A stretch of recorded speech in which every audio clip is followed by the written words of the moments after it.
profeta ou profeta do Senhor? Nesse vídeo nós veremos um texto que nós vemos claramente essa diferença.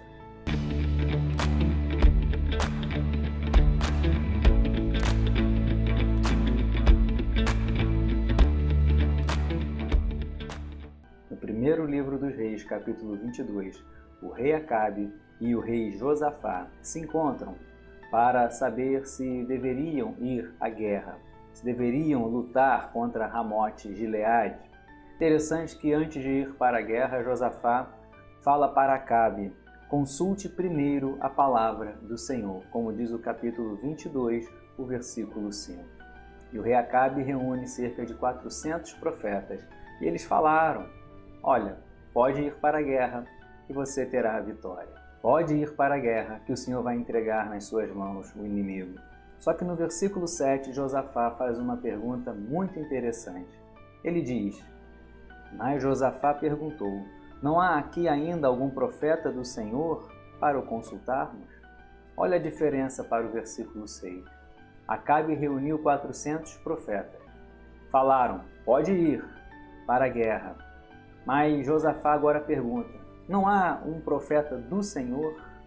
Malaquias capítulo 3 nos ensina no versículo 18 que vereis outra vez a diferença entre o que serve a Deus e o que não o serve. E o rei Acabe manda então chamar Micaías, que não gostava dele porque ele só profetizava o que Acabe não gostava de ouvir. E o mensageiro que vai chamar o profeta do Senhor, Micaías, o mensageiro ele vai falar: olha, diga coisa boa. Todos os profetas falaram que o rei ganharia. Por favor, fale coisa boa. Está registrado no versículo 13. O mensageiro que tinha ido chamar Micaías falou-lhe dizendo: eis que as palavras dos profetas a uma voz predizem coisas boas para o rei.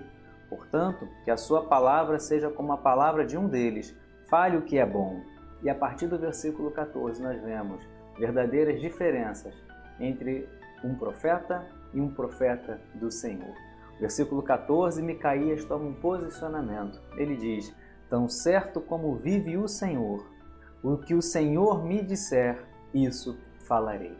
O profeta do Senhor vai entregar, vai falar o que verdadeiramente Deus está falando.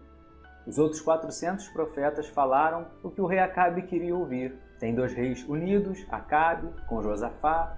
Então a vitória deve ser certa, então vamos profetizar falsamente que a vitória virá. Mas profeta do Senhor não quer agradar ninguém, vai falar o que Deus quer falar. E o profeta Micaías entrega a Acabe a palavra do Senhor, que a derrota seria certa. E o que acontece?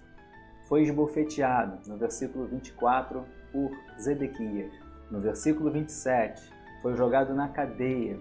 Ficou sendo alimentado com pão e água, mas não temeu o homem, mas temeu a Deus. Por isso que com propriedade Micaías fala no versículo 28. Micaías disse: se o rei de fato voltar em paz, é porque o Senhor não falou por meio de mim. E acrescentou: que todos os povos ouçam isto. Então o verdadeiro profeta do Senhor não teme o homem, não teme reis, não teme outros sacerdotes, não teme prisão, não teme ficar sendo alimentado com pão e água, mas vai entregar o que Deus manda dizer. Que você possa julgar as profecias, não ficar com medo, porque Deus te ama, Deus te chama pelo teu nome. Se for de Deus, vai acontecer. Que você possa pedir ao Senhor visão, discernimento espiritual para saber quando é Deus falando e quando não é o Senhor falando. Que Deus te abençoe rica e abundantemente.